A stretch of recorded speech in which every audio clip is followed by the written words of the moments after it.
Hello students, welcome to today's English class. Today we'll be exploring the second part of the chapter we started.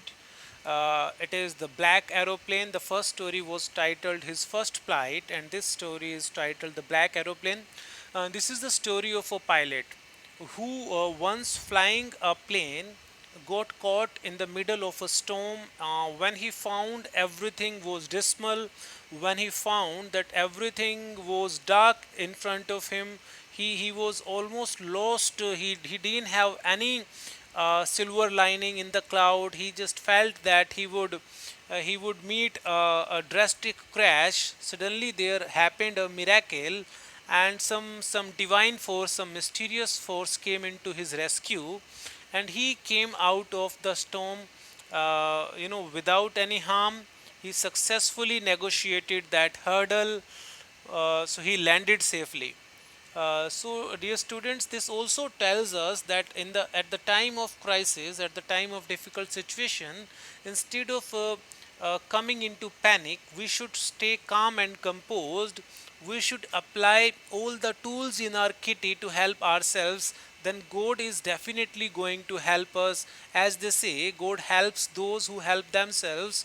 So this saying is true. This saying has some substance in it. Fine. So we should never give up. And there are miracles happening in the world. There are certain things which are mysterious, which are indescribable, which cannot be described, which cannot be explained, but they exist. In this world, everything exists. Fine. Before explaining the chapter to you word for word, I would like to share a small story with you that is about faith in God.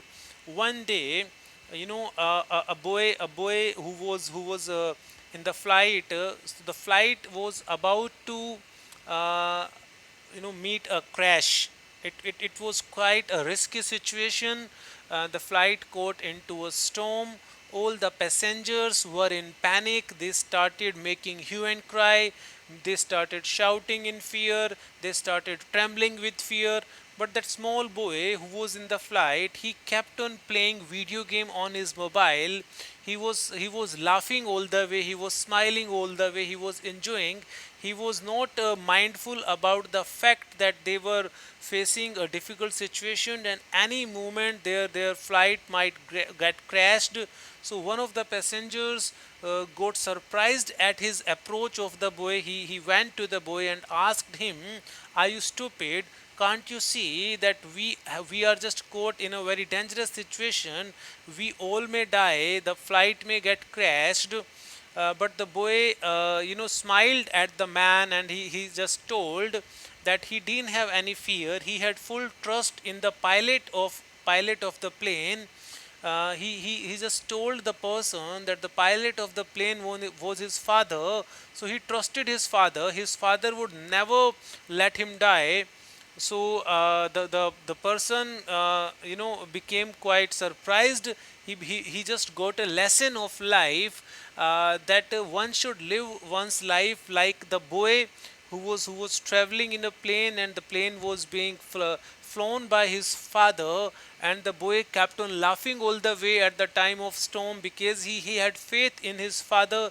He knew that his father would never let him die. Similarly, we should always have faith in the Almighty, and we should consider that Almighty is driving the plane of our life, and Almighty is our Father. God is our Father, and whatever God does is for the benefit of his kids. If we live our life with this approach, we are never going to come into panic.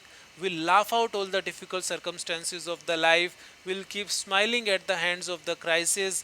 So this should be the approach of life. We should think that there is Almighty in front of us. He is leading our life, and he'll not do anything that is harmful to us. So if with that approach we live life, we are going to cross all the we are going to negotiate all the hardships of the life with a smiling face. So this was a beautiful story, somewhere associated with the theme of the chapter. I felt like discussing with you. Now let's read the chapter word for word. The moon was coming up in the east behind me. The pilot himself is the narrator. He is narrating his story, his mysterious story. Stars were shining in the clear sky above me. He was flying a plane. There wasn't a cloud in the sky, it was clear sky. I was happy to be alone, high up above the sleeping countryside. So he was flying over the countryside. People were sleeping. It was the time of the night. He was extremely happy. I was flying my old Deceta airplane. This was the name of the plane, over France back to England. He was going to England. I was dreaming of my holiday. His mind was filled with his upcoming holiday. He was looking forward to being with his family. He was quite excited to be with his family. I looked at my watch. He looked at his watch. It was 1:30 in the morning. I should call Paris control soon, he thought. Pilots keep on contacting these control rooms from time to time to get to know the directions and their situation in the sky. As I looked down past the nose of the aeroplane, I saw the lights of a big city in front of me. I switched on the radio and said, he switched on the radio and inquired, Paris control, Dakota DS-088, this was the number of the plane. Can you hear me? I'm on my way to England. Over. He just sought some guidance, some advice where to move. The voice from the radio answered me immediately. DS-088, I can hear you. You ought to turn 12 degrees west now. DS-088 over. The call was disconnected. This way, pilots keep on taking the directions about the directions they are to fly their plane. I checked the map and the compass. Compass, you know, it's an instrument telling directions. Switched over to my second and last fuel tank and turned the Dakota 12 degrees west as per the instruction got from the Paris control towards England. I'll be in time for breakfast. He was just imagining, he was fantasizing about his holiday with his family. I thought a good big English breakfast. Everything was going well. It was an easy flight. Paris was about 150 kilometers behind me. He had left Paris 150 kilometers behind him when he saw the cloud. Suddenly, weather changed and it changed from good to bad. And the clear sky was no more further. Storm clouds were there. They were huge. They were gigantic. They were enormous in size. They looked like black mountains standing in front of me across the sky. He saw. I knew I couldn't fly up and above over them. As an expert pilot, he knew it was not feasible for him to fly up the clouds. Fine. And I didn't have enough fuel to fly around them. Flying around was not possible because it meant traveling more distance, and for that fuel was not enough. I ought to go back to Paris. So he thought that he should go back to Paris. This was the safest alternative in front of him. But I wanted to get home. But the desire to be at home, the temptation to relish the big English breakfast was dominating him. So he decided to move on. He desperately wanted that breakfast. So he decided to take the risk, he thought, and flew that old Dakota straight into the storm. Fine, he decided to negotiate the storm. Inside the clouds, everything was suddenly black. It was impossible to see anything outside the aeroplane. The old aeroplane jumped and twisted in the air because nothing was visible. It had lost control. I looked at the compass. I couldn't believe my eyes. The compass was turning round and round and round. It has stopped functioning actually. It was behaving erratically. It was behaving madly. It was dead. In fact, it wouldn't work. It refused to work. The other instruments were suddenly dead. I tried the radio. He tried to seek some help from the control center, but the radio didn't work. Paris control, can you hear me? Can I get some help? There was no answer. The radio was dead too. I had no radio, no compass, and I couldn't see where I was. He had completely lost his way in the storm. He realized that he was lost in the storm. Then, in the black clouds quite near me, I saw another aeroplane. Then there came a good Samaritan. Another aeroplane appeared from nowhere. It had no lights on its wings. The other aeroplane had no lights on its wings, surprisingly, but I could see it flying next to me through the room. It was quite surprising that he could see the another pilot in the storm. I could see the pilot's face, even that was visible, turned towards him.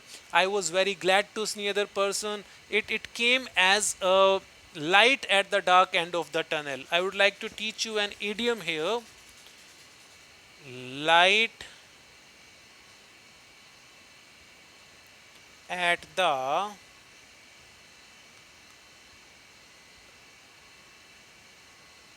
dark end of the tunnel.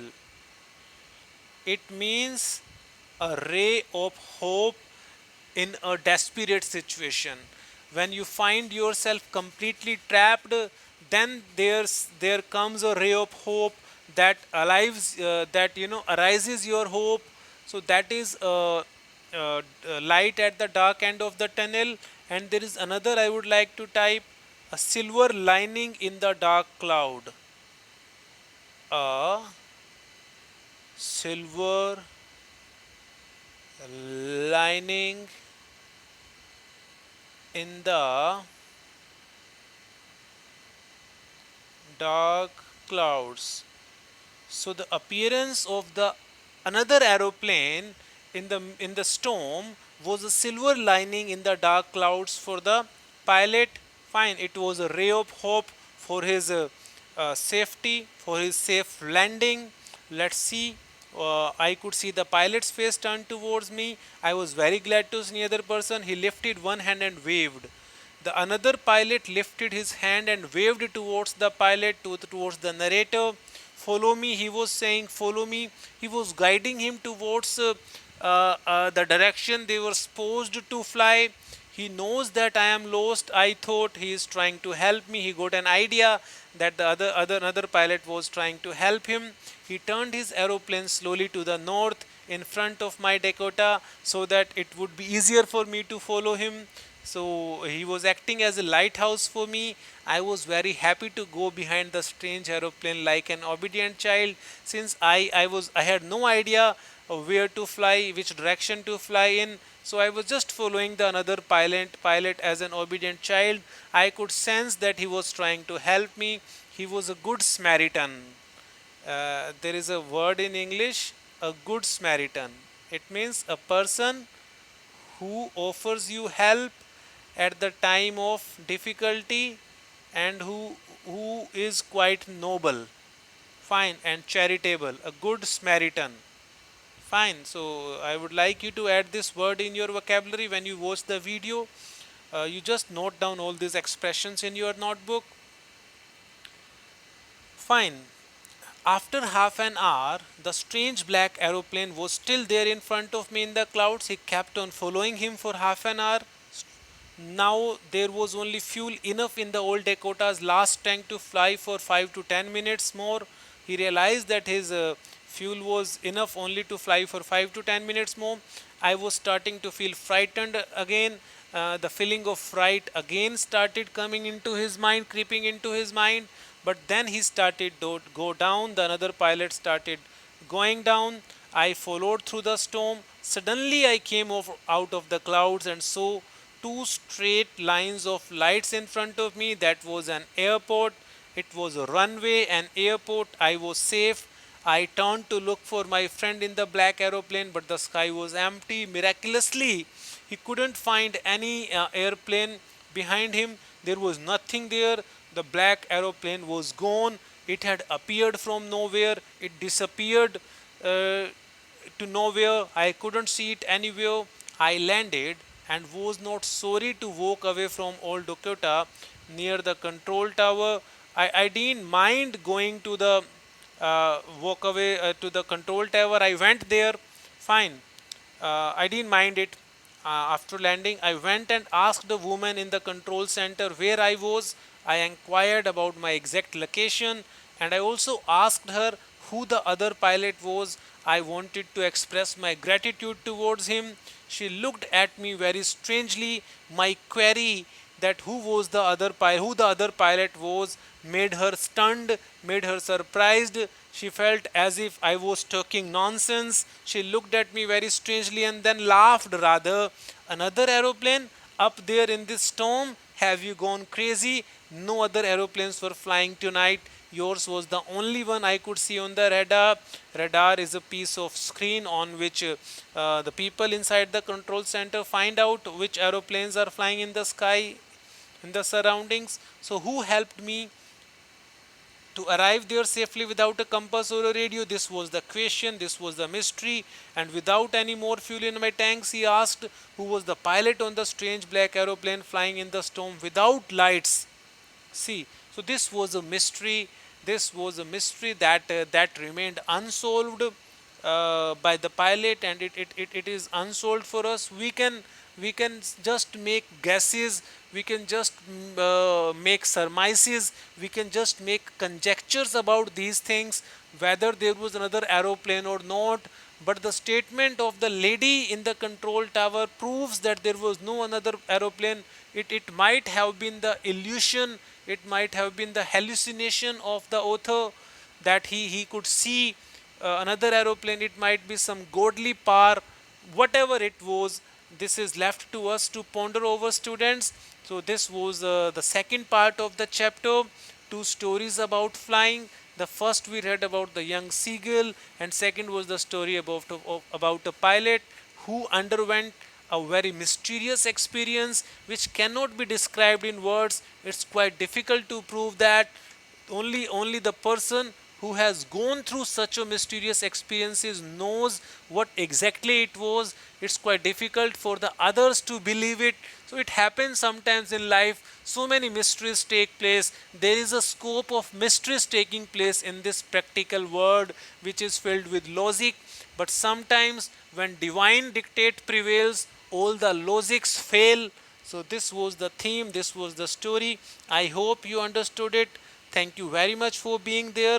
Just go through the video, reread the chapter in between the lines, and solve all the NCERT questions.